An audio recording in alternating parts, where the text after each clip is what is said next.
2007 season with FA Cup, Arsene Wenger did something similar. He said, This doesn't fill me with any kind of warm feeling that he's going to be at our club in the summer. So for us to... Just a question on Casemiro. I haven't got nothing against him. I'm just interested.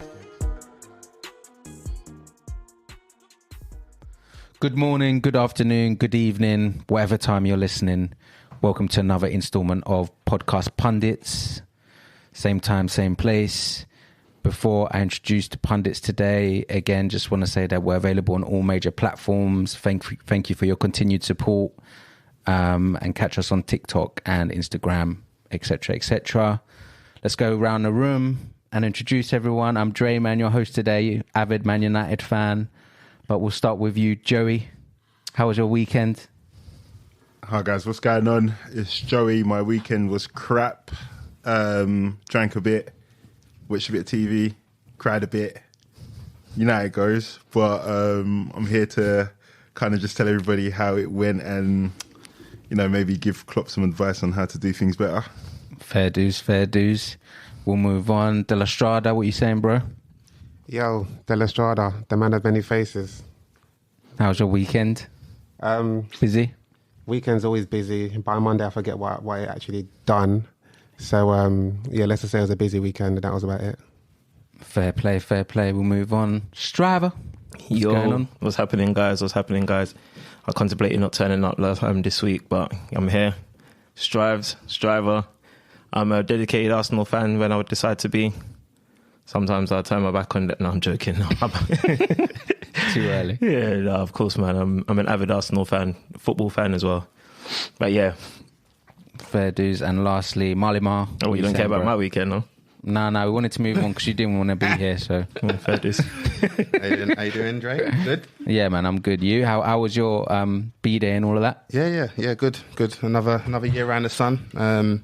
Shorty took me to Malta, which was a nice little getaway. It was raining though, but it was good, man. Good. Interesting. Little trip. Good little activities out there. Obviously, come on. That's how we horse do riding things, isn't it? This guy. No, that's good, man. That's good. First things first today, guys, before we go into it. Strives, what did you think of the boxing this weekend? Yeah, man, I thought it was good, man. I appreciate you asking that, man, because you guys don't normally care about my hobbies outside of football. But yeah, man, no, it was good. Anthony Yard fought Artur Beterbiev, unified light heavyweight championship. It was a dope fight, man. Dope fight. I was really rooting for Yard to win the fight, but he came up short. It was a good fight. I felt like Yard delivered what he needed to deliver, got behind his jab early doors. I think he kind of neglected the fundamentals of boxing a little bit, but that's to be expected with his limited amateur experience. And it became a slugfest. I think one of the fights of the year contenders. I personally feel the fight got stopped too early. I think his trainer Tunde kind of let him down a little bit. I know that I'm probably going to get a little bit of pushback on that, but I think Yard could have, I think he could have continued. I think it's those moments are when you find out what your heart's made of, and the first time him being down in the fight, I think he could have continued. But well done, man. Well done. I think he's definitely put himself back up there. Do you know what I mean? It wasn't like a bad performance. He showed up. Do you know what I mean? Because a lot of people thought he was going to just be walked over. Yeah, I think it's the first Lyndon Arthur fight, but yeah, man, I think he definitely he's counted himself as he's world level. That's where he needs to be operating at. I think when Frank Warren and that's matching him, I think he needs to be put in against some other British, because there's some good British domestic fighters that could be operating at world level as well. Big up my boy Dan Aziz. So yeah, man, just make these fights happen, man. He could definitely come again. Fair do. Enough of the boxing. Cheers, man. Let's move on to the action. What was that? You looked talking about UFC? No, do you know what? I was laughing because I was thinking, everyone that seems disinterested. Yeah, I just sound like talking about Street Fighter or some shit like that, bro. Wow, these guys, man. They don't care for the boxing. You know, real men like boxing still. I care for football, man. I like boxing in real life, bro. Wow, whenever you're down, bro. Hey, you know where I live. Enough of the boxing anyway. Let's move on to what these guys like, which is football. and obviously it's been the FA Cup. The only place to really start is with the big game, Arsenal, Man City. Man City won 1-0, and in a way, psychological blow by beating Arsenal. So Man City strike that blow to Arsenal. So it's only right to start with you, Strives, in terms of, obviously it was a tight game, but what do you think the difference was in this game, or the deciding factor overall? I think the difference was one manager had a set of bollocks, and another manager decided to take the easy route out, in my opinion. We played well. Yeah, when I say we, obviously being Arsenal, we played very well, considering that I think we made 6 changes to our team. And what it showed me is the strength and depth in our squad is probably better than I actually gave Arsenal credit for. We stood toe to toe against the team that battered us last season at the same ground. First time we're playing one another, and there wasn't much to separate the two sides. You know, great football, 2 great footballing teams, and you see like it was like a little bit of a chess match almost. I felt like Arsenal had the better chances. Dare I say it? We had the better chances going into the. Obviously, we went into the half 0-0, and I felt that you know what? Let me tell you something. I actually had a bet. Yeah, I had a bet. I put a double chance on, draw or Arsenal win, and then I also put an Arsenal win on. I won't let you know the stakes, but I put a bet on. So I was quietly confident that we were going to get the job done, but yeah, we didn't, man. We didn't, and I was disappointed. I know a lot of Arsenal fans are out there. I mean, I had a few in my DMs messaging me trying to say, "Yo, like, don't talk in the group chats, man. You're gonna get everybody to get onto us. You know, don't lose your head, etc., etc." But it's not a case of losing your head. I just felt like all this talk of we should be saving our players, managing our squad. I felt like it was a bit premature. Our next game was 8 days away. I felt like Arteta could afford to go strong. And the reason why I felt like he could afford to go strong was, especially watching the game, is every player that he was allegedly resting played a part in the game anyway. One of the players ended up with potentially injured. Obviously, I think he's fine now, Thomas Partey. Well, ribs or something, wasn't it, at the time they were saying? Yeah, exactly. So we had to just, get that checked out or whatnot. But yeah, man, and in the moment we went like 1-0 down, he brings on the big boys and pause. No, it's not even a pause, man. But yeah, like he brings on the dudes, and yeah, like I just felt like, bro, go for it, man. Just go for it, win the game. And then when it gets to the point, where we need to now start making a decision between the Europa, the FA Cup and the Premier League, that's later on down the line. I didn't feel like that decision needed to be done now. Fair. That's why I don't believe he had a set of bollocks on him. I felt like he wanted the media to say, "Oh yeah, you done a no-brainer. Oh yeah, like we don't know whether this Arsenal team will beat Man City or vice versa." At the end of the day, Man City now beating us 6 times in a row. Last time we did this, I remember it. Like obviously, not revealing my age. Actually, I don't mind if you care to ask. But 2007 season with FA Cup, Arsene Wenger did something similar. He said, he rested players against Manchester United. I don't know if you boys remember that game. Yeah. He destroyed us 4-0. Yeah, we had a 5-point gap at the top of the table, and then we ended up losing that lead, and we finished 4 points behind the eventual league leaders, which was yourselves. 4 points behind, finishing third behind United, and I think it was Chelsea. So to be honest, I just had PTSD. I was just like, fucking hell, what's happening again? So we went on a 4-game winless run after that game as well. So I hope that doesn't happen this time. I hope that is just PTSD. Anyway, I'll keep quiet. Fair. What about you, De La Strada? What do you think of it overall? I think for me, when it comes to football, the only thing that's factual or true is stats. So I hear what Strive is coming. I hear the point Strive is trying to make, but at the same time, when you look at the Arsenal squad, the manager has to make a decision as to what he should prioritise. And Arsenal haven't got squad in depth, and if he played his strongest starting 11 and maybe some players got injured or things didn't go according to plan, there'll be fans who will be upset or critical of the manager. So at the end of the day, the manager has to make a choice, and we have to try and understand the place he's coming from. Right. And I know you mentioned City got the psychological advantage, but when you think about it, it's still sort of 50-50 because City are City, so on their day they can beat anyone. But if you played your strongest 11 and then you played against an Arsenal team that made 6 changes, and if you factor Partey came off at half-time, that's 7 changes, and they just beat you by 1-0 because of a lapse of concentration. So Arsenal are still thinking, you know what? When it comes to the Prem, we can do something. So I feel like you just have to understand where the manager's coming from. It's not like beat him with a brush and say, you know what you did was cowardly. It's like you got to make a decision based on the tools that you have. Like City made changes, but when City make changes, it's like you can't really notice a difference. So that's my stance on it. And I think it was unfortunate that they lost, but you can't win every single game in it. Joey? Yeah, I think last week I made the point that I thought Arteta would do what he did in terms of team selection. And for me, it was kind of a win-win situation. Obviously, he lost, but it's a win-win situation because, like, to win the war or to gain all the goals that they want to achieve or can achieve or in a position to achieve now, you kind of have to cede some of the battles. And I think that this was a battle that he was willing to cede because, like De La Strada just said, you're not playing your full team and you're pushing Man City's first, pretty much starting 11 to the wire. That is a mental victory that you can take to the next team, and like it's one of those things you're either going to win that game and then say we beat them with a weakened team, or you're going to lose that game and say, well, we lost with a weakened team. So I think there's a lot to learn from that game, but also I don't think Arteta's going to beat himself up about it. Obviously, the fans want to win all they can. Yeah, of course. But again, you can't win every battle.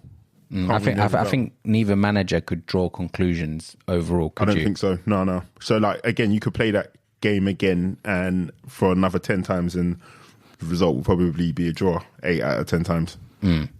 That's fair. Yeah. And anything else you want to really touch from that game, Strava? No, I mean, yeah, I hear what Joey and De La Strada are saying. I just feel that, I mean, if City's beating us, like, I think is it 6 times in a row? Is it something like that? I think I've seen that stat somewhere.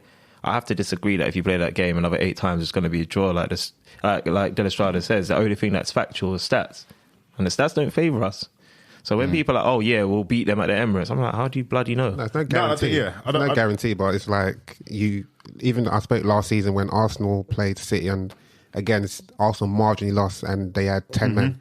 So it's going to be a close games. And when it's like that, some people may lose, some people may draw, but that's how it goes. But the only thing I wanted to just mention is like ESR is my boy in it. Yeah. The Croydon KDB.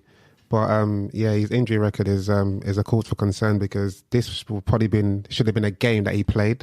Yeah. But nowhere to be seen. So I understand why Arteta brought in Trossard, because I need my boys to be available to play. Yeah. So it's a shame he's not available because he's a player, but yeah, he needs to hopefully sort out his injury. What do you think of the Lokonga situation? Lokonga gate, obviously Partey. What's the question? What do you think of? I think after the game there was a lot of reaction towards Lokonga's part in the game. Some believe it was lackluster and very goal? Not for just in general. Who scored the goals? Sorry, just Okay, scored it. I think, to be honest, that was Saka's fault. Yeah, because I think people have been mentioning combined. Name. I think it's combined. I think maybe Partey probably helps you in that situation. Yes. But you can't knock Lokonga for not being what Partey is. The thing is, if you look at that kind of goal segment, he does look like a bit of a rabbit in headlights. So like he doesn't. Like, okay, so I think you've got, I can't remember if it's Xhaka or Vieira, like they're far away from play. Yeah. You've got Grealish is on the ball. You've got Tomiyasu is, and then Saka doubles up. Yeah, doubles up, and he goes too far, and he leaves Ake. Yeah. Now Lokonga is he's got like a no man's land. Yeah, a little bit, and he's like he's pivoting. Well, not pivoting. He's doing like the sidestep from left to right, just trying to work out what where his position is, and trying to work out whether he's set in an appropriate place to snuff out any attacks. And it was like, bro, like look around you, like you're absolutely you're not gonna affect the play, in my opinion there. And then when so Grealish has found Ake. Ake has found a space. I feel like Partey would have been there to close that down. Now, I know it's obviously we can talk about shoulda, coulda, wouldas or whatnot. Obviously, I think Saka should have done better in that scenario. Yeah. But I think Partey would have been there as an extra insurance policy. We lost that with Lokonga there. Sorry, but my question regarding Lokonga, do you think that Partey should be there, or do you think he would be there? Because I think we're kind of judging Lokonga harshly, because I think Partey has exceptional skills that not every DM in the league has. So to expect Lokonga to also be the same, and he hasn't been playing games, to be in a position where Partey would be because he's sick, right? But not every DM should be, because plus the game it is as well. It's Man City. It's not just so I think normal. we're judging him a bit harshly there. On the Lokonga one, I think sometimes people are a bit too harsh on him, because as Eddie Nketiah has proven, you just need players to have a run of games. Yeah. And if he just comes in cold all the time, has a bad game, Arteta takes him out, then he needs a run of games. So maybe he should go on loan, firstly. But what I was saying regarding that point above the goal, he wasn't in no man's land. If you watch it again, he was looking at Gundogan, who's on the edge of the box. So therefore, it's like he has to be there. But I accept that maybe he should be looking at Gundogan, but at the same time, sort of angling himself closer to cover the space that Saka's left. But I think everyone's too harsh on him. He's doing two but that people's goes jobs. like Saka shouldn't have gone too far in. Yep. And so from that, it's one mistake. Then Lokonga, because of that, there's like a big gap that Lokonga couldn't fill, because he's obviously looking at Gundogan, not expecting Ake to come in. Yeah. So when Ake comes in, I was like, right, shit, it's too late. And who would have thought Ake is going to shoot with his right foot?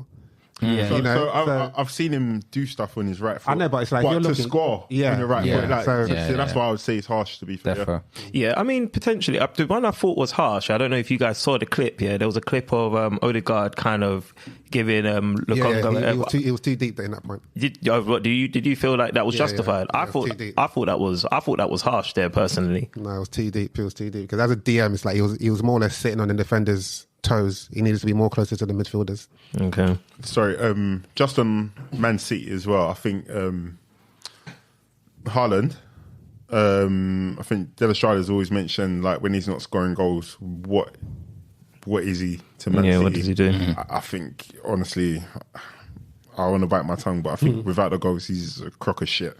Wow. Wow. His interplay with the rest of the team is horrible to watch. And Lukaku-esque.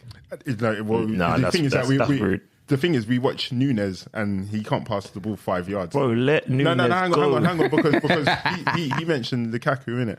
And the guy can't bounce a 5-yard ball.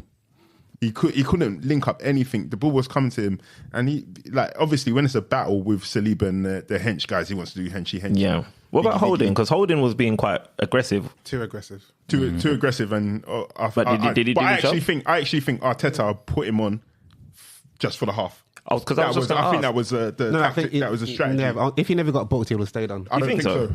Yes. You know? Yeah. That's Why right. he wouldn't have taken him off. Why would he take him off at half time if he wasn't on the yellow card? I think he was instructed to play aggressively against. No, I don't think, because he played like that against Son in the North London derby and got sent off. That's different. But you know what, you don't need that to play like that. Yeah, I think Arteta was envisaging in getting another yellow. I understand what you both are saying, but against Son, there was a bit of injustice there. Like, no one really talks about it. I agree, but he was very too close to.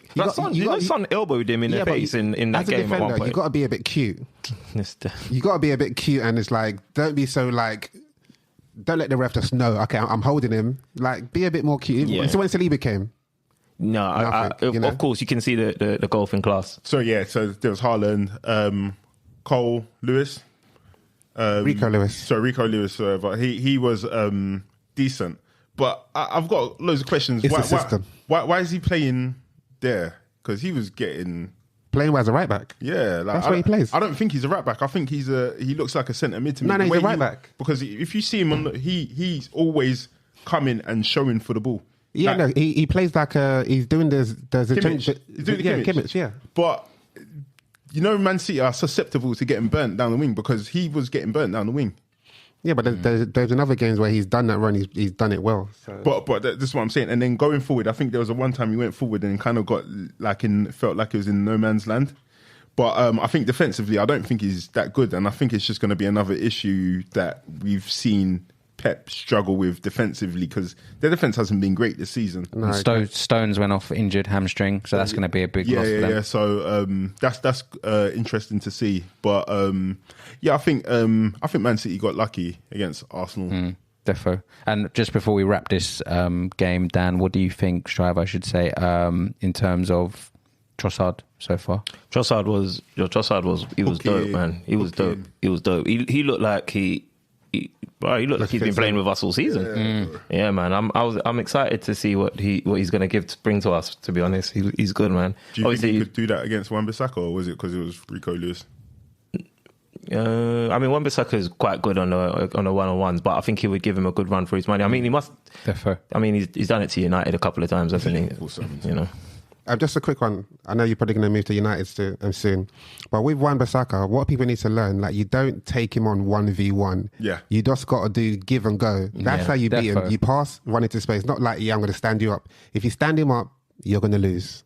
But that's why I'm asking, because for me, he's my kind of like litmus test. You know, if you can beat somebody in it, because he's very difficult to beat. Yeah, just got to be smart. Yeah, defo. So just to end it there on the first game, Everton host Arsenal next in the Premier League, and Man City are away to Spurs. So Everton should be an easy one, shouldn't it, Shriver? New manager bounce, and it's Sean Dyche. He doesn't like Arsenal, so it might be. I think they're going to be very difficult to beat, just because obviously the new manager's in there. I think this is the worst time to get Everton. Yeah. Really?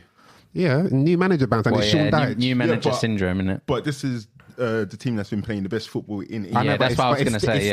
It's still Sean Dyche. It's going to be. They're going to sit back. He's got. I don't know if Sean Dyche can do enough in a week for me to upset what I've been seeing and enjoying from Arsenal. I hope so, but yeah, he's just going to sit back. I don't hope so at all, bro. But I just don't know. We'll wait and see then, innit? That's what we have to do. All right, let's move on to the next game, and it was Man United v Reading. Casemiro double combined with Fred, which was great. And it was just a good performance overall. Obviously, playing against a lesser team, Reading, we all know. Malimar, what do you think of the Brazilians? Where Reading in the league? Somebody asked. I think they're 12th. 16th. That's what they are. They're 16th. I mean, in the lower league. I mean, you got to beat what's in front of you, right? And Man United done a fantastic job of beating what was in front of them. I mean, it's another game where Ten's proving that his style of play and his ideas are being brought through to the team efficiently. United again. I mean, it was definitely a lesser opponent, but we're looking like there's more cohesion amongst the players. Like there seems to be an idea with what they're doing, which is been missing from United for a while now. Casemiro again, proving that he's the best DM in the Premier League. Sorry, I had to, man. I've been saying it for a while. He's been impressive. Come on. He's been impressive. What's been so good about Casemiro as well is that I don't think most fans realise how many strings to his bow he's currently got. Like he obviously we know is fantastic defensively, because obviously that was his role at Real Madrid, to pretty much sit and sweep and let the more creative players in Modric and Toni Kroos do their thing. But yeah, in United it seems like because we lacked certain creativity in midfield, he's been given more responsibility to do so. And man, it's just been impressive, man. Like I've been seeing him spray 50-yard balls, grass cutters. He's been getting assists. He's been contributing to build-up play. Defensively, obviously, we know what he's bringing. But then he's adding goals as well, and stylistic goals. Like his first goal against Reading, scooped it over the keeper, solid. His second goal, what was it, 35 yards out? maybe 40, 50 yards out. It was crazy. It was madness. I can honestly say that. I think you and Dre are the only ones who watched this game. It was a good goal. I didn't see it, but the second goal was wavy, B. Yeah, it was. I think he should have saved it as well, but like just to take the shot from there and it goes in. Like, his first goal was better. Obviously, Marley Marl was being Marley Marl, isn't he? First goal, yeah, the first goal, he scooped it over the keeper. Yeah, no, the second goal, it was so good. I didn't know it went in. Like I actually thought he kicked it out, and then I saw them celebrating. I was okay, what have I missed? But yeah, no, he's obviously doing his thing. Fernandez is or Fernandes as the correct pronunciation. He's been doing his thing. He's looking sharp again, contributing to assists, getting goals. He got a goal in the Carling Cup, I believe. So he's had a good week. Rashford still looking on fire. It's unfortunate, obviously, not get his 10th goal, 10th home goal in a row. So yeah, man, we're looking good, man. We're looking good. Right now, it's good to be a Man United fan for sure. And can I just say that, you know, when these guys keep saying that, obviously, look who we're playing. Can I just say that under Ole Gunnar Solskjaer, these were the games that we would lose? Yeah, because Solskjaer was a shit manager. That's why. No, but I'm just, I know, but Middlesbrough last year, innit? Yeah, and then before, yeah, and there was another someone in the cup. Yeah, there was someone lower league in the cup. Yeah, so for me, it's just a bit refreshing to just see that when it comes to these games now, we can just go there, just do the job, and then just move on. You know, with no boo boos. So and Anthony looked all right as well, didn't he? Just a question on Casemiro. I haven't got nothing against him. I'm just interested, like, because it seems like most of the good performances of late has come against like the lower teams, the lesser teams. And yeah, the lesser teams. I've got nothing against him, but as fans, like, how has he been performing in games against the big six? What are you saying? Are you saying that when it mattered, he pussied out? I just want to know. Because it sounds like you're saying he pussied out when it mattered. I'm not a fan, I just want to know from you guys. Just tell me, how's he been like in games against the big six? Has he been injured, suspended, or not played at all, or what? How did he play against Man City? Well, against Man City, he got an assist. So, I mean, he's doing his thing. Yeah, he was ass before that assist. But you just said big six, innit? The point I remember is he got an assist against Man City. So I mean, that's one. I mean, in every performance that he's played this season, he's looked consistent. So he's doing his thing, 100%. Like for me, he's probably been the best signing for United in a hot minute. Let's answer the question: how he's done against the top six. Basically, he's done well. He's done as well as he's done. You ain't got the mic. You ain't got the mic. No, he's been solid, man. He's been as good as Man United, can possibly be. If Man United won the game or had a good performance, like a large part of why we've done well has been effectively because of Casemiro, Lisandro Martinez. Diego Dallo, like there's been consistent performers, and needless to say, Casemiro has been one of the most consistent performers for me, in my opinion. Anyway, what do you think? Especially being that he's Brazilian, and we all know they say when obviously they're like South American and they come to the Prem, they're not really going to play that great. It's facts. I always said that he was not that he wasn't a good player. I always just said I'm not sure if he can hack the pace of the Prem. You said he hasn't got legs. He hasn't got the legs. You said he's fat. Well, yeah, just he's got chops. So, but he shows that in a way that sometimes you don't need the pace. And I've seen that from watching him in different games. I think Striver said it before. Sometimes when he's in those games, he's almost like he tries to dictate the pace. I'm not sure if it was Striver or someone else. No, I remember saying something similar. Like it, although you assume that he looked leggy, I think it's more so that he's kind of controlling the tempo of the and where the play's kind of going through him. It's almost like he doesn't need to be like a workhorse. Yeah, like a Kante. And I think my little brother actually brought it up as well. Is he made a good point.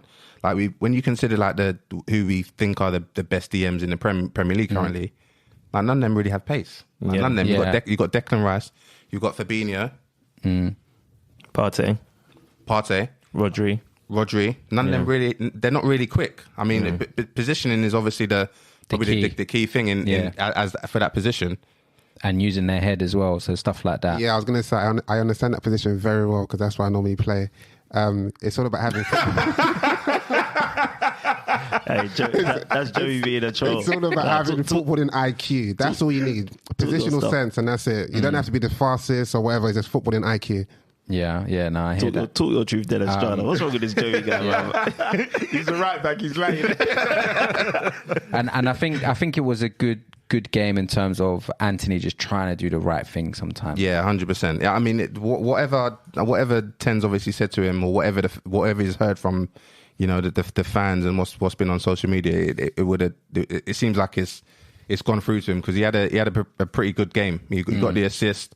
One criticism I would have is that he needs to start hitting the target a lot more. If he can start hitting the target more, we might even have a sly little Robin on our hands because he gets a lot of opportunities to cut inside and hit on his left. Wow. But he's scanning a lot of chances. He needs to do that and just again when he's going down those wings, just to be more direct. Just go on. Just try and take on a player. Just try it. Don't always have to go back. So what do you guys think of Anthony? Like, if I was to just get a phrase or one word on what you think Anthony is currently. Currently, a maverick. Upcoming. Okay, because you said Iron Robin, but what would you? No, I was shaking my head in disbelief. Yeah, I mean, he's had two good performances though. His last two, I think he's been probably Manchester United's best performer across the last two games in terms of his stats outputs as well. I think I heard something recently, but I think his pass completions. I think he was kind of playing inverted, going inside, and he showed fluidity as well. Because I swear, for parts of the last game, he went number 10 at one point, didn't he? Well, he floats alright. It seems like he's got kind of like a free roll, or that might just be his character. He's just doing his own thing. I mean, evident in the fact that obviously everyone's seen the clip where he goes to the corner and he's doing those. Yeah, man's doing a little quick two-step. Yeah, that clip was wild. But aside from that, no, he did look decent in those two games. But it's Nottingham Forest and it's Reading, so yeah, definitely. I agree. I just want to see what he might do, like when the next bigger test comes up. I mean, you guys you got an interesting set of fixtures coming up. Yeah, we do. We got a lot of games. So next will be Man United, Nottingham Forest, and Carabao. Then it's Man United Man United Leeds. Then Leeds, Man United, still again the Prem. Then Barca, Man United Leicester in the Prem. Man United, Barca in Europa, and then Man United, Brentford in the Prem. So, and that's all our February games, baby. But you know what? That's a packed out. It's packed, but it's an exciting set of fixtures. I'd be excited as a United fan actually, because I think a lot of those fixtures are winnable. Barca's going to spank you. Let's be real. Palace, that. You can probably beat Palace. Old Trafford. What do you disagree with? I don't need to. What do you disagree with? I don't know if Barca are going to spank them. They're top of the league at the minute. Yeah, they're playing. Yeah, they've conceded what, like seven? No, maybe not 7. Is it a little amount of goals? What does spank mean? Okay, maybe not spanked, but spank them. As Marley Marr says, they're going to get cooked. I don't think they're going to get cooked, but I think they'll beat Man United. What are you saying, medium well or medium rare? Yeah. But aside from that, though, if I was a United fan looking at those fixtures, your calendar. The only thing I will say is that it is every 4 days. They're going to get tired. You got a squad for it, though. You have got a squad for it. But I think there is a gap. To some extent, we do, but I don't think not like a Man City. But you've got a squad compared to all the other teams that are in Europe. But if you even see that the players that we even try to utilize in the games where we're trying to rotate, they're all quite young. I would say that. Yeah, I think it's the drop off, man. It's like you're going from Varane to Maguire, De Gea to Butland or One thing I have found encouraging around 10 is, I mean, for a fan, obviously we're looking at the fixture list and we're pretty negged seeing how many games we've got to play.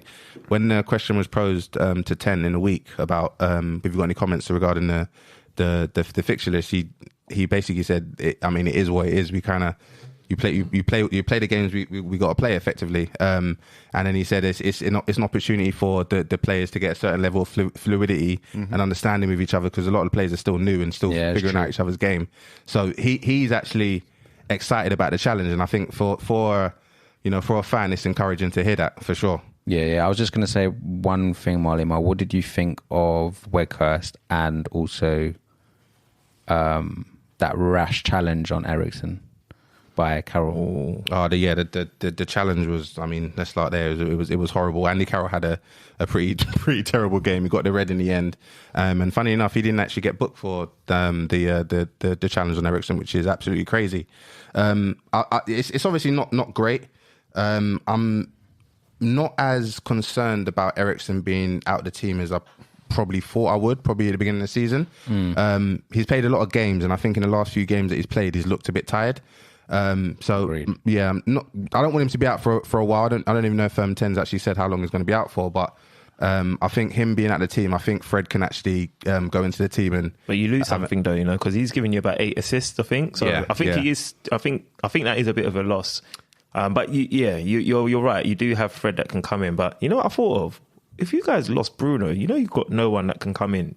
Yeah, if Bruno's missing it would definitely be a problem. I mean, we've still got Sancho to come back. And hopefully he plays in. I think he's gonna feature. I think this fixture list from Feb. Yeah, I think probably that's what. You fucking better, man. Like, you lot, what the fuck, man? You lot need. You're in a time of need right now. This ain't a time for you to be going on retreats or stuff. No. That's what I'm saying. Like he needs to come back now. Like we really need him. So we'll see how he comes back. Hopefully, the better, because obviously we've seen how 10 manages these players, and I'm pretty confident, to be honest. Yeah.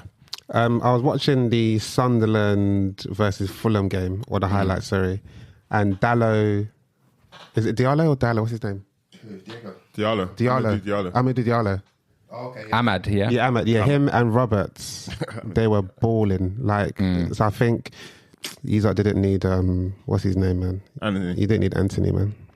What Roberts? Patrick Roberts? No, Diallo for Man United. You said him and Roberts? No, Roberts, the one that was at Man City. Patrick Roberts? Yeah, Patrick Roberts. Them two were linking up like Odegaard and Saka. Yeah. But Diallo, whatever his name is, I think he should be given more time. Was that the under 23s you saying? No, he plays on team. loan. He's on loan. The one they got from Roma, Sunderland. It wasn't Roma. Atlanta. Oh, sorry, I wasn't even listening. Yeah. I mean, United, we're in a good state at the minute. I mean, we're looking well. The players everyone seems to be playing well under 10, which is surprising. Maguire had a good game. Wan-Bissaka had another pretty decent game. Anthony touched on Anthony, and then Weghorst as well. I think you mentioned Weghorst before. He had a good game as well. I mean, it seems like he's getting a little bit more familiar with how Man United are playing, and it seems to be coming together. It's encouraging, man. It's encouraging. Brilliant. Yeah, we'll move on from there. I think we've covered everything in this game. Obviously, Man United's next game is at home to Nottingham Forest. Obviously, the first game was 3-0 away, so I think there's not much to really touch on that. I think it should be pretty straightforward for Man United in the next game. So that will nicely segue me to Brighton versus Liverpool, which was 2-1 to Brighton. Mitoma scored that sensational last-minute goal to send the Reds crashing out the FA Cup. And what are you saying? The city of pride took all the pride away from Liverpool? It's a tough one, Joey. How do Liverpool get out of this? Hey, he just poured himself another glass. Yeah, he just caught me pouring myself a glass away. I think you're alcoholic, bro. Well, it's been a tough year, man. I'm not actually too pissed off. I'm pissed off with like Jurgen Klopp and just where the club is, and I don't want to blame it all on Klopp, but also like FSG or all of those kind of things we've heard already. I'm a bit pissed off with all of that, but the actual performance on the day, it wasn't amazing, but it wasn't bad. It wasn't bad enough for me to like kind of be angry and like scathing at the team, because if you look at how the game went, I mean, Salah missed a sitter for me, or what would usually be a sitter for him. Harvey Elliott got a goal. We created 1 or 2 chances, but the goals that they scored, the deflection goal, there's not really much you can do about that. I mean, if you want to be harsh, you can say that it was Trent's fault and he should have headed it out instead of back towards the halfway line. But I mean, it's a dunk deflection. There's not really much you can do. And then the other goal, you've got Jesus Christ, you got Joe Gomez twerking, doing his finest Meg Thee Stallion impression for Mitoma, and it's the second time he's done it in a row against Brighton as well. Like, if you take that out of the game, then it's either a draw or 1-0 Liverpool win. So I compared to how we played against them in the last game, where we had I think we had no shots on target. We had about 33% possession. It's an improvement, and when you're at rock bottom, you just want to see as much improvement as possible. Fair. Again, it's indicative of our injuries this season. A lot of people are saying even with the injuries, you should be doing a lot better. I'd have to agree. We should be doing a lot better, but the fact is we're not. Klopp has come out and said we're not signing any players. So how do you feel about that? It makes sense. It makes sense because who are we going to sign? They haven't identified anybody out there to sign. So right now we'll just be doing the same thing we did last transfer window and signing Arthur or signing players that we don't really want. But we just excuse the Arthur one. What about even players on loan just to help you? I mean, just to carry you almost. If you haven't identified this person to come to your club on loan, the likelihood is that you're not going to find somebody who's going to kind of provide. Even the Gakpo transfer, that wasn't supposed to happen this window. That was supposed to happen in the summer, and I think they'd already agreed it. But people had started sniffing around him in the World Cup, and he was available for 35 million, so it's kind of a no-brainer in doing that deal. But they had no plans on signing anybody this window. I'm a bit frustrated that we're not signing anybody, but I keep on hearing these links to kind of Jude Bellingham. I heard that broke down, I heard that you guys did. I don't know how true it is, but I heard that you guys couldn't agree to pre-contract or something like that. I mean, whether that's true or not, the likelihood is that when you hear so much about a transfer prior to it happening, the likelihood is that it doesn't happen. I mean, I've seen that so many times with Liverpool, Arsenal guys, you guys can attest to this as well. Yeah. So this doesn't fill me with any kind of warm feeling that he's going to be at our club in the summer. So for us to be saying we're not going to sign anybody or we're not going to try and identify any other options because we're waiting for the chosen one to come, it doesn't look like we're heading in the right direction. Because you don't want to put all your eggs in one basket and rely on one player. You never want to put your eggs in one basket. And the worst thing about it is that he might come and be Jadon Sancho. I highly doubt it personally, because I just think for what he's produced at a certain level, even just showing in the World Cup, at his age. No. I mean, if you're going to put money on whether he's going to be a success or not, it wouldn't be the smart move to say he's not going to be. No, but Del Estrada mentioned something at the beginning about the numbers and the statistics. Yeah, sure. That Bundesliga tax is real. Yeah, it's real, innit? It is. So for us to be putting all our eggs in that basket doesn't fill me with. But I feel like because of his age as well, it wouldn't. You don't really. I know, we all expect him to come in and almost be just guns are blazing. Yeah, because he's a fearless player. Yeah, but what I would say is the age is on his side. Do you know what I mean as well? The age is on his side because we need legs in the middle, and he's definitely got legs. But we also need to be doing a clear out. So what? I'm assuming Liverpool need 2 midfielders, or would you say 1? We need. And what type? What kind of midfielders? I think we need 3 midfielders to replace everyone that's currently playing in midfield. No. So for me, keep Thiago. Naby Keita has been doing well in the last couple of games, but his contract's coming to an end and he's not been a reliable player. He's not been available for most of the games, so he has to go. Henderson can stick around because he's the captain, but he should have been getting phased out 2 seasons ago for me. Fabinho, who should have got a red card. Yeah, you should have. I was going to say tackle was disgusting. That was awful. And just to come on, your manager's told you to sit down because you're not playing well. Bajcetic is coming in and playing decent to a decent standard. The first thing you do when you come on as a sub is nearly snap somebody's Achilles. Yeah, that was mad. It's terrible, isn't it? So for me, I don't really know where he is or where his head's at. I thought, and watching that game, seeing his reaction, I thought he thought in his head he was going to get something. He definitely thought he was, and was like, prayer is wonderful Is do you know what I mean? That's 'cause I I'm so Premier personally don't understand how VAR doesn't give that as a red. Personally, but maybe they say because the referee's given a yellow, they're kind of sticking with him, so they're not like going back on what the ref thinks. But to not undermine the referee. To what Marley was saying, I think we need 3 because these guys, even if you don't get rid of them, you at least need quality to be pushing them. And just saying, like I said last week, man, shape up or ship out. I'm tired of seeing these guys just sitting on the bench and then coming on for 5 minutes or starting the next game. Like Trent was on the bench for the last 2 games. He had a little niggle. But him he came off for Milner in that game, yeah. And I don't think he should have started that game. He got terrorised in that game by Mitoma. So do you think Klopp should be moving like Pep and just getting rid of players even though they were the best players last season? Not at all. So you think some of your deadwood should still be there? Identify the deadwood. I didn't say Trent was deadwood. No, I was not Trent. Like, I'm saying Klopp should be more active in getting rid of players. Naby Keita should have gone a long time ago.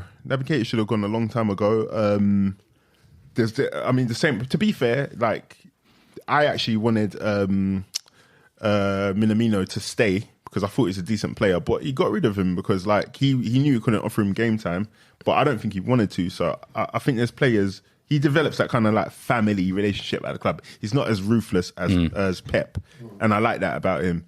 But at the same time, it's showing that you're a bit too nicey, and we're starting to see the burnout. Yeah, and you need to. I think Klopp now needs to kind of.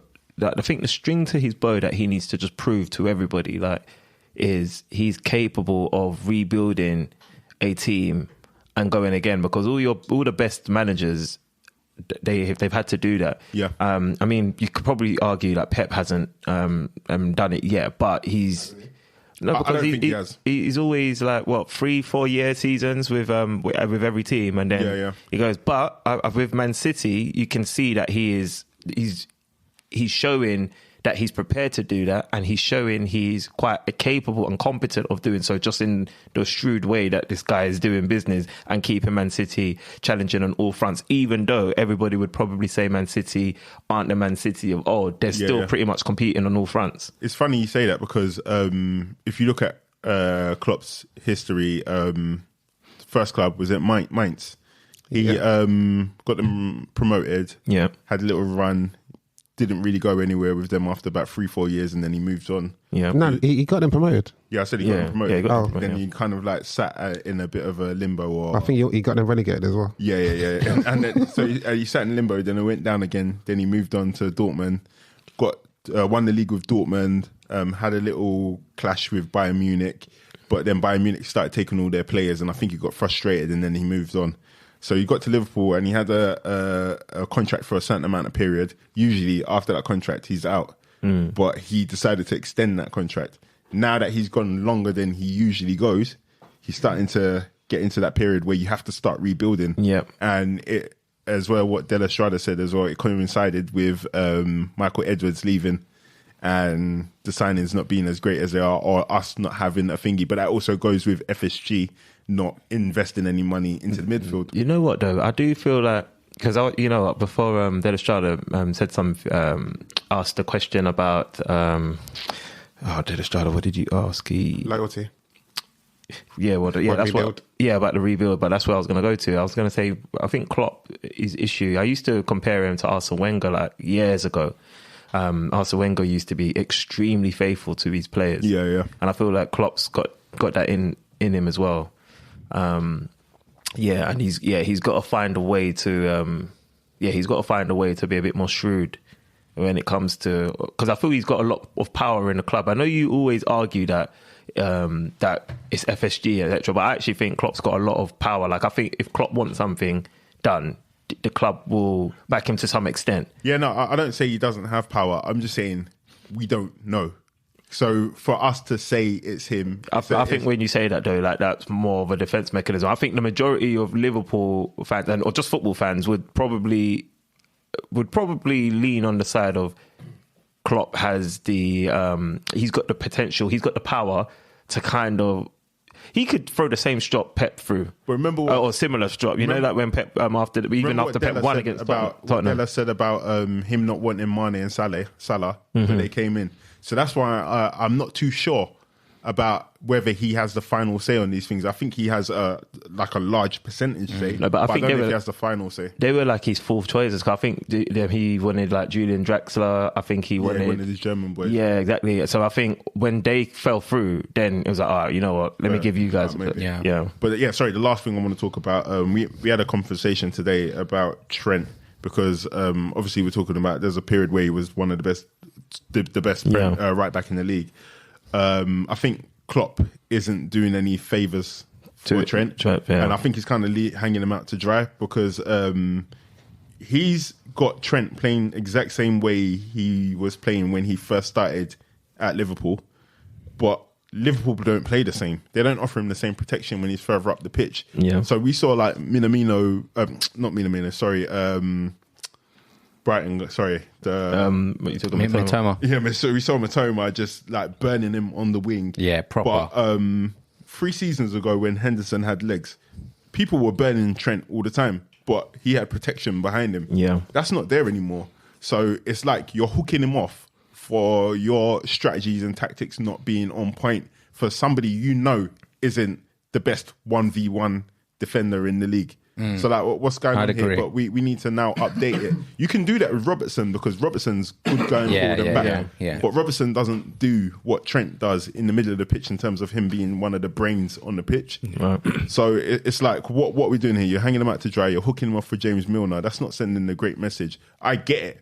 What you should actually be doing is taking him off, and then you've bought a right back, Calvin Ramsey. None of you guys probably know who he is, bro. No. They bought Calvin Ramsey. He's had an appearance in the Champions League where he played decent. Why are we not seeing this guy? Why are we not seeing? So that would be my one damning indictment. It's the perfect time to kind of play them. Bro, just give somebody a chance. What you got to lose? Klopp's actually treating Trent like he's Cafu or something. He's expecting him to do up and down, up and down, up and down. But you got somebody who can do that. That's what the Calvin Ramsey guy does. Yeah. Like, he's Scottish. He's basically Robertson, but on the other side. Yeah. My last question, sorry, Dre, man. My last question before we move on, if that's what we're going to do, is Liverpool now, yeah? You're now out of the FA Cup. You're the holders, so that's a bit of a blunder.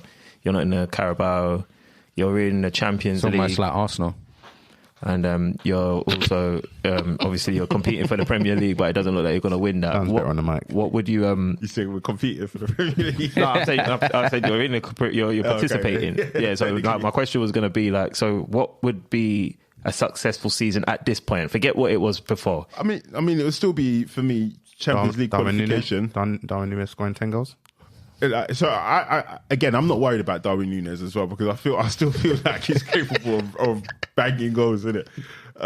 Champions League would be the thingy, innit? So I don't know if you guys remember because nobody else seems to remember. You at my house when he said this. He said, "Buy your tickets for Istanbul." Yeah, I think that was the start of this the downward spiral, bro. I think because that was crazy talk. Bro. Yeah, that was a level of confidence I've never seen come out of his mouth. I think he was rattled at the time. Yeah, 100% rattled, bro. But he said that, and somebody has remortgaged their house to get tickets for Istanbul. Yeah, it's mad. And he's got a lot to answer for. But yeah, Champions League would be as in to win it. No, to qualify for Champions League this season. Okay. That would be the minimum requirement. Anything other than that is a fail.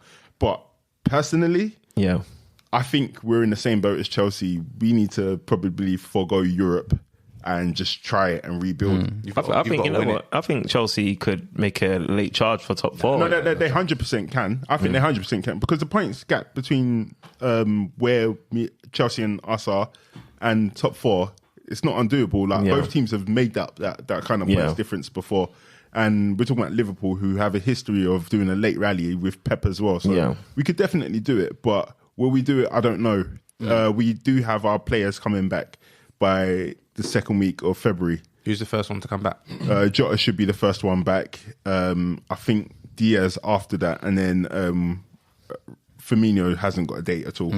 So, but do you think it's still going to take them a bit of time, being that I don't like confidence and morale, or not really? Yeah, no, Jota is not the kind of guy, and Diaz, they're not the kind of guys that I think they're like wind up. You just wind them up and drop them on the pitch. Once they're ready, bang. Yeah, because they're like, again, explosive kind of players, isn't it, man? I'll be sad because it is a knee injury for Diaz, and we know what knee injuries do to players. I'd be sad if he didn't return the same, but again... No, I think he'd be all right. I think he'd be all right. I just, before we wrap up this game, just want to say, Brighton, they're still doing bits this season, so they need a bit of applause. And De Zerbi to lose Trossard and maybe Caicedo, but that one might fall through. But for me, the manager, he's saying basically if he loses both those players, he feels like he won't get to Europe. So in my mind, if the manager, if he's got that mentality about Europe, what does that show you about the team that he has, the faith that he has in these players to get him up there? So I've got to give him a bit of respect on that front. Quick one. Did anybody watch the game? Yeah. What did you think? Like Brighton were that good? Because I didn't think they were that good. They weren't good. They weren't good, but it was something like, how can I explain it? It was like, but they had that kind of like old Liverpool magic where exactly. Your magician comes in and does something. You could, if they were going to do something, it was going to be magical, and they could do. It wasn't going to be like not like out the blue, but they're playing well. So I felt like even if they weren't doing nothing, because I think Liverpool were doing more during the second half of that game, it just took that one little bit of some magic from Mitoma, for instance. And it doesn't really take much to get at Liverpool these days, it seems, anyway. So you're gonna have that, Julius? Yes. Fair dues. Anyway, it was a great game for the FA Cup, especially because of the last minute goal. And props to Brighton for that win. And we'll just quickly move on to our next game, but it will be real brief, just because of the opposition again. That Spurs obviously played Preston. They won 3-0, and overall, Spurs, I think overall it was just great for Son to see him scoring again. 2 great goals. Striver, what did you think overall of the game? Anything majorly different from what Spurs normally do? Obviously, being that they're playing Preston as well. Yeah, so it looked like obviously they used the opportunity to rest some players. I believe Kane got rested and stuff. Like you mentioned, it was nice, even like as an Arsenal fan, to see Son's like enjoying his football, scoring some goals. We've seen this early on in the season where it looked like he might like relight that spark, and then he went kind of dull again.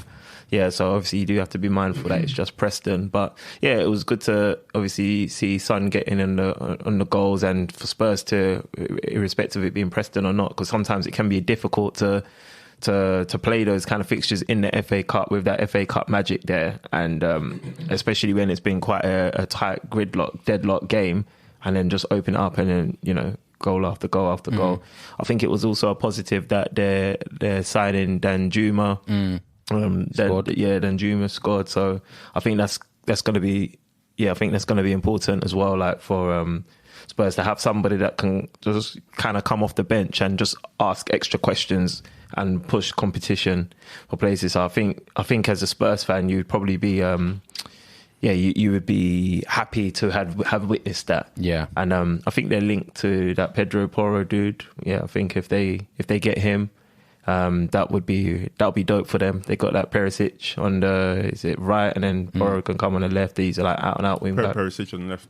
Is it Perisic on the left? Yeah. Oh, okay, my bad. Yeah, but yeah, that will be literally fit for purpose players that plays Conte's system, and we might, I think that might actually get them the top 4 really. So I think that's probably a key signing for them.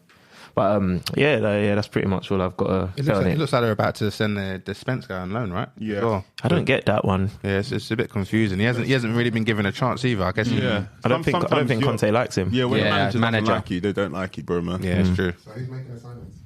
It's definitely not Conte. He was there. I'm sure that wasn't a Conte. No, that one weren't a Conte signing. No, he was there when he was. He was the manager. But I don't think Conte. Yeah, I think Conte's actually been vocal about it. Yeah. He's been vocal about the players not being good enough, bro, at Tottenham. But he does that all the time. Do we want to say anything else about the Preston Spurs, or do we want to segue into the next bit? Just one more thing. Danjuma, I'm not too sure about him, bro.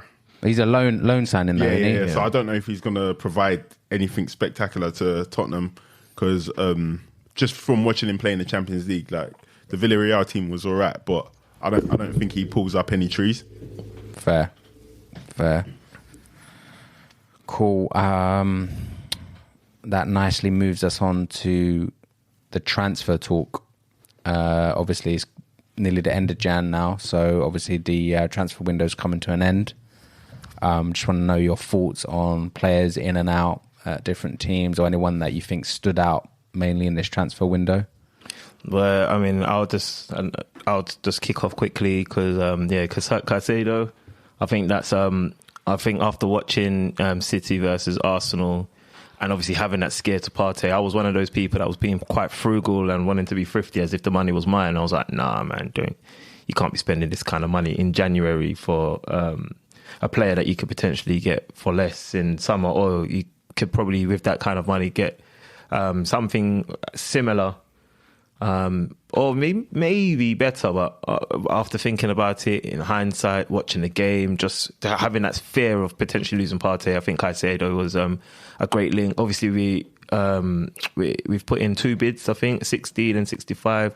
I heard that we're getting ready to do a 70 mil plus add-ons, or I don't know if that includes add-ons. I'd love to get that over the line, but in my experience with Arsenal, if it's not done by now, it's probably not going to get done. Today, it's just emerged that Jorginho is a backup, and I think that's split in a room. I've seen Edu Gaspar is trending. The Arsenal fan base are getting onto him. They're accusing him of sabotage, but You say no to Jorginho completely? Yeah, no, I'm not saying no to Jorginho. I think Jorginho will actually suit us. I think he can come in to Arsenal, and I feel like Jorginho, he's very calm, collected, composed. He plays up from the back very well. His distribution is good. He can find our wide men. I hear people saying that he might not be fast break. Yeah, exactly.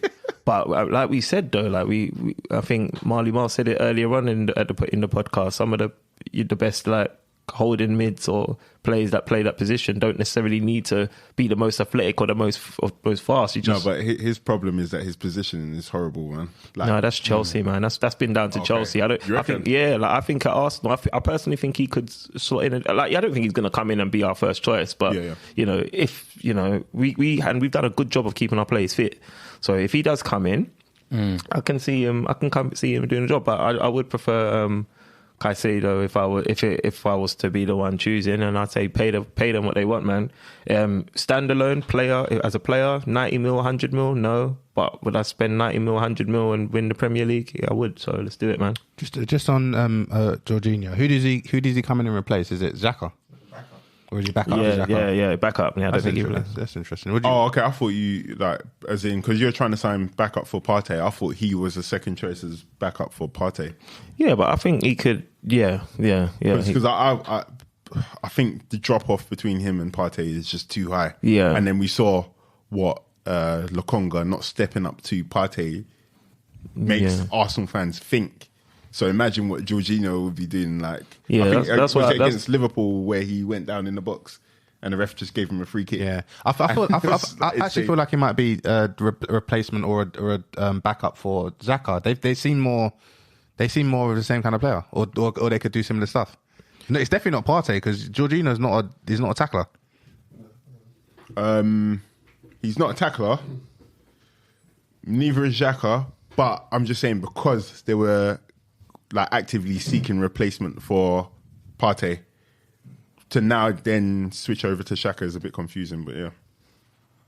Yeah, I was just going to say there hasn't been as many transfers as I would have thought in this January thing. Yeah, sure. Chelsea signed 40 No, players. but bar Chelsea. bar Chelsea. Obviously, Chelsea, they're different kettle fish because obviously new owners and they can breach that rule with the financial fair play. So they're actually buying more players now because they know that loophole's going to be closed. And I think they've even come out and said that that loophole that they're exposing is going to be closed in the summer. Is that Enzo Fernandez deal? Is that gone? I don't know if it's gone through, but I don't think it's gone through, but it's almost there, isn't it? They're activating his release clause. If they do that, because I think Atletico Madrid is saying something that they don't want him to go, but the whole point of it is that they don't have to talk to you. But I think the other big one was the potential of, I don't know if it's gone through, but is Cancelo to Bayern Munich? Is that confirmed? I think that's as good as done. I think it's a loan deal with the option to buy for 61.5 mil. So Bayern Munich are the biggest winners for me of the last two windows because they've literally taken two of the best players from the two top Top teams in teams, the yeah. Premier League last season. Mane, And and it's they've technically got to be a shoo-in for the Champions League. For me, if that's what you've got going on. But Cancelo can't play in the Champions League. No, there's no cup tying in Champions League anymore. Aren't there? No. Swear down. Yeah, you don't get cup tied, bro. Oh, right. Okay. So that's a brilliant bit of business for me. And I think for me, it looks like there's a rift between Pep and Cancelo, especially since, like I said, since the World Cup. Since Salah Salah hedged him into another dimension. So and then the World Cup, he wasn't really starting games like that. So even I think people are speculating there's personal problems that he's got in his life or whatever. But going to I rate him anyway, because me personally, if I'm a big guy and you'll put me on the bench for Rico Lewis, who to me doesn't look like a right back. You're putting me on the bench and you're trying to send me a message. All right, I've heard it, man. You heard the message. You've done it like 3 or 4 times. I've heard the message the first time you did it. Yeah. Now it's personal. I'm going away, bro. Like, because I can get into any team. Yeah, it's fair. But players shouldn't be reacting like that all the time. Like sometimes, You shouldn't. you know what I'm saying? It's professionalism, but I think it's a lot more than that. But I just wanted to just go back on the Jorginho signing for Arsenal. He's not a Xhaka replacement because Xhaka's playing more like an 8 and Jorginho's more like a deep line playmaker. So what Arsenal need is the replacement for Partey, because Partey plays as a single pivot. Yeah. So at least if you have something that can control the midfield and be able to at least get out of tight spaces and release the forwards, then I'm not for it, because I think he's a good player, but he just doesn't have the athleticism to play that role as well as Partey. So, but I just wanted to touch on that. Oh, he doesn't have the side-to-side agility as well. I don't think he gets across side-to-side quick enough. Like, you don't need to be like an athlete to do that, but like Casemiro can get side-to-side really fast. Yeah. But not because he's a fast guy. Probably not really fast, but yeah. Yeah, you know what I mean? But yeah, sorry, the other transfer I wanted to bring up, I don't think enough noise has been made about this Noni Madueke guy from PSV, bro, because like I think we spoke about... I think we touched on it last week. No, but I'm just talking about in general. Oh, okay. Like, because remember how much noise was being made about Sancho? Okay. So this is somebody who left the Tottenham Academy, went to PSV, backed himself, and has come back to a big club in the Premier League. Remember all the noise that we made for Sancho? I think maybe there's not noise because they don't rate their Eredivisie as much as they rate Bundesliga, or he hasn't played Champions League like that. But this is a big thing that's happened. If he comes in and does it in Chelsea, like... I think most people that have like considered what Chelsea might look like know that Madueke is going to be like is going to be quite pivotal in their forward play and their potential success. I know. I believe I have anyway. I definitely rate what Chelsea. Yeah, no, I haven't really heard anything in the media about it. I mean neither. But I do think that if it's thought about and it's considered, like everyone's like, you know what, fair play Chelsea, fair play. But on that signing, I think a lot's not been made about it because he's just one of many signings for Chelsea. And on top of that, he's what 30 million? Yeah, 35, I think. Yeah, so when you compare 30 million to like a Sancho 90 million, the fair enough he may be returning back to the Prem, but 30 million is nothing in today's market. True. So I think that's why. Again, it's just when you've like left at the academy or reserves and you've not been able to break in, and you've said, "Fuck it, I'm going abroad." And I'm going to like do something. For me, you've reached a certain level already. To come back to a top team, another one. So I think the other guy I rate that's doing that is Marcus Edwards at Sporting as well, also from the Tottenham Academy. So yeah, he's going to come back to the Premier League soon as well, man. 100%, bro, man. So we'd say Chelsea probably the winners of this transfer window?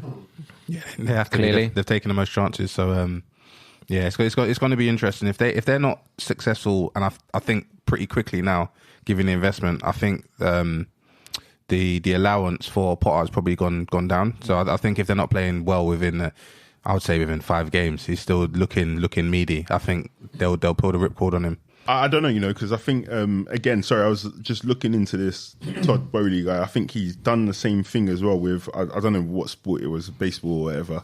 But the other sport team he owns, when he got there, he got a new manager in as well. The guy from PSG. No. It's not football.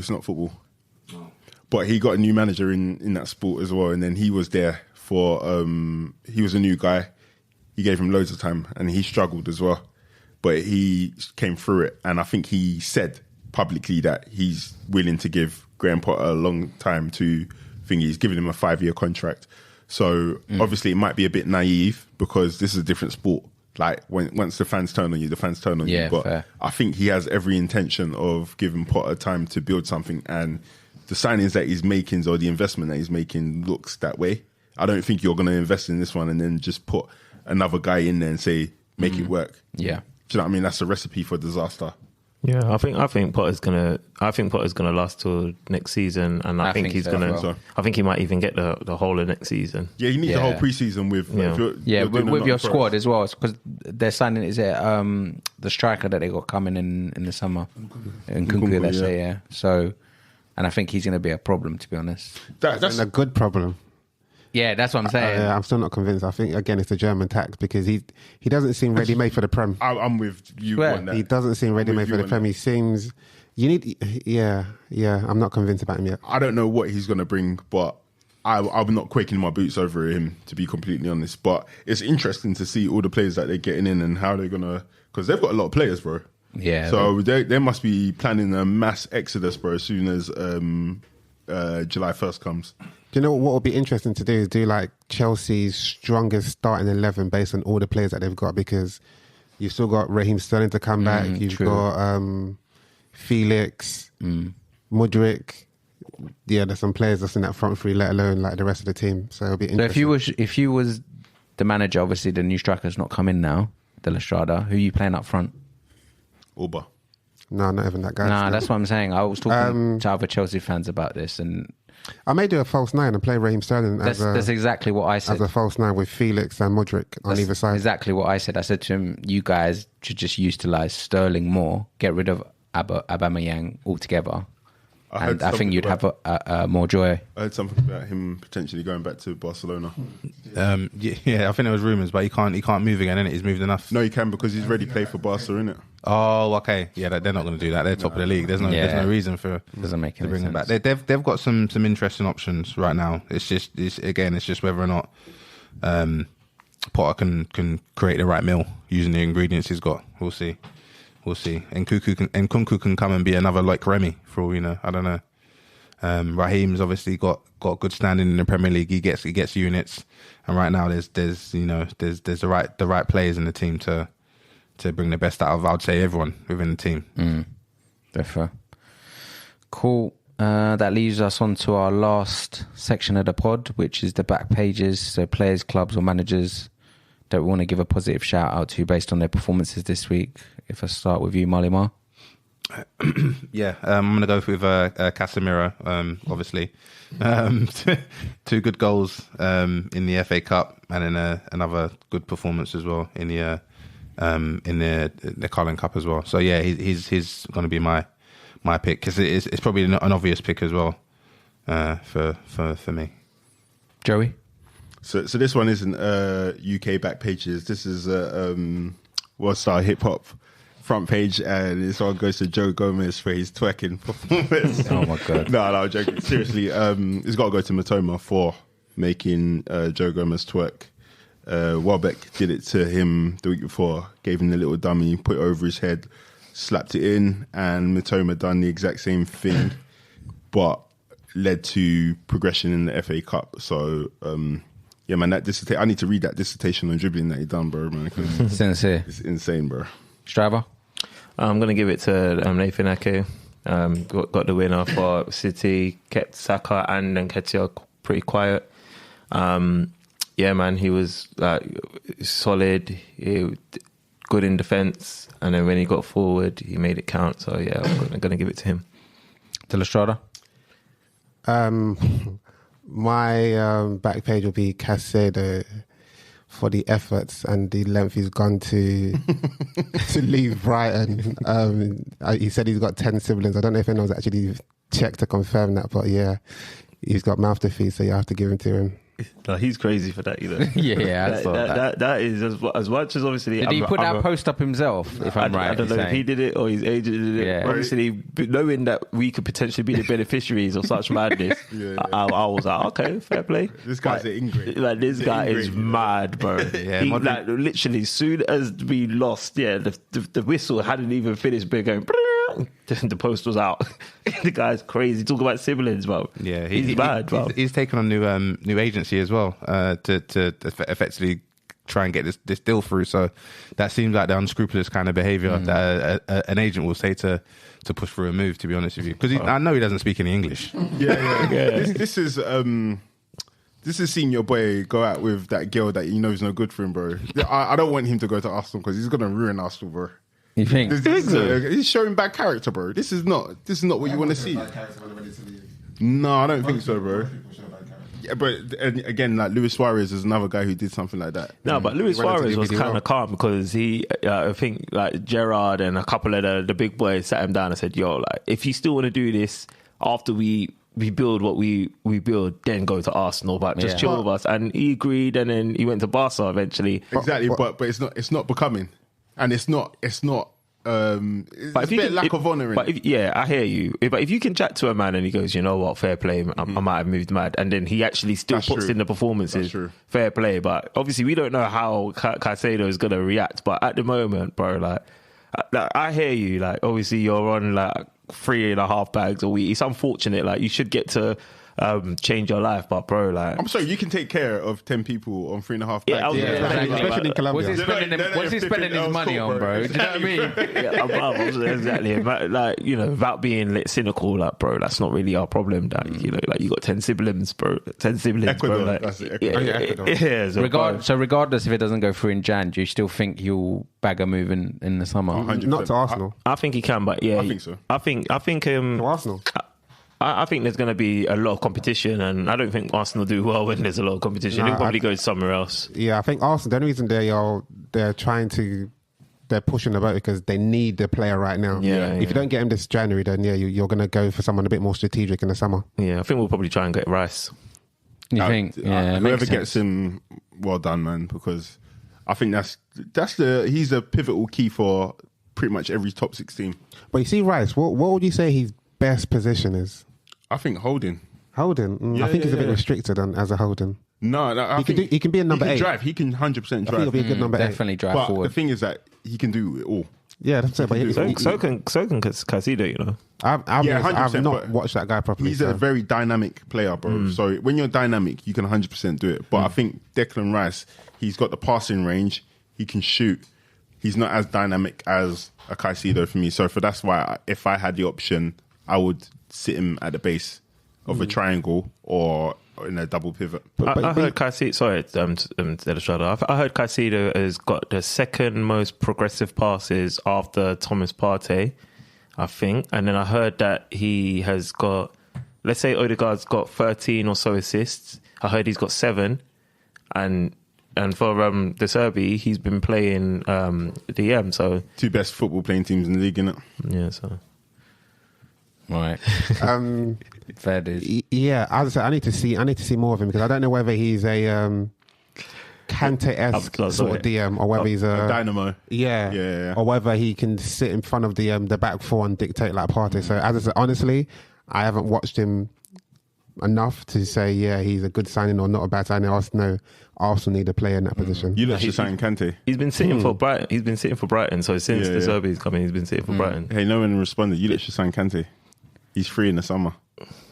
Well, I wouldn't say no, man. I don't know what that dude's been doing recently. Yo, what did your research bring up, Marley Mark? I saw you get your phone out when I read out those. Oh, sorry, I was looking for a webpage to show it, but the only thing I could see was that Arsenal's last bid got rejected. That's the only thing I could see. Fair play. All right, that's fair. Let's just hope if he bags a move that the wages don't get to him. Because it happens to a few players. So. Yeah, he's going to turn like Aubameyang, bro. Yeah. But I'll just say, for me, my back page would be Mitoma as well. Yeah. Just because that guy is pulling up trees. I don't know how. from where he's come from as well. Are we allowed to have the same person? Yeah, we are. Yeah. This makes me regret not taking my dissertation as seriously as. Yeah, it's true. It's true. Yeah, he's done very well. And How long do you think he stays? yeah, I'm not sure, but it's one of those ones. I think if he goes to a team that's far better, then does he go downhill? Because he's the star man, isn't he, at Brighton now? His journey has been playing for a university team to Kawasaki Frontale in Japan. In Japan, To Brighton. They score a lot of goals. To Brighton.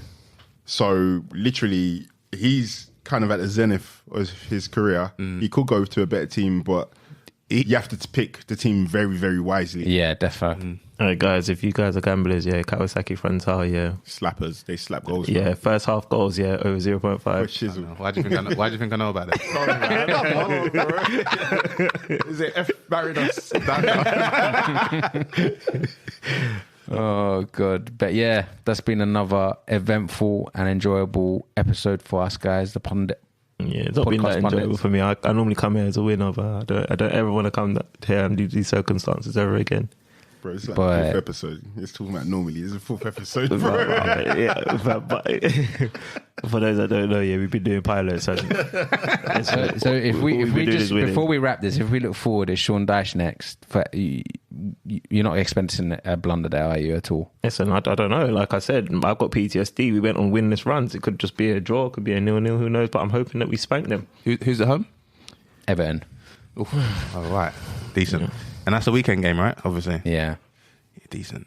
Yes, that's have you still got hopes in the Premier League? Because I don't know why you're saying decent. We are none of your concern, respectfully. Just saying decent. At this point, my goal for the season is to make sure that Arsenal don't win the Premier League. Because that would be unbearable.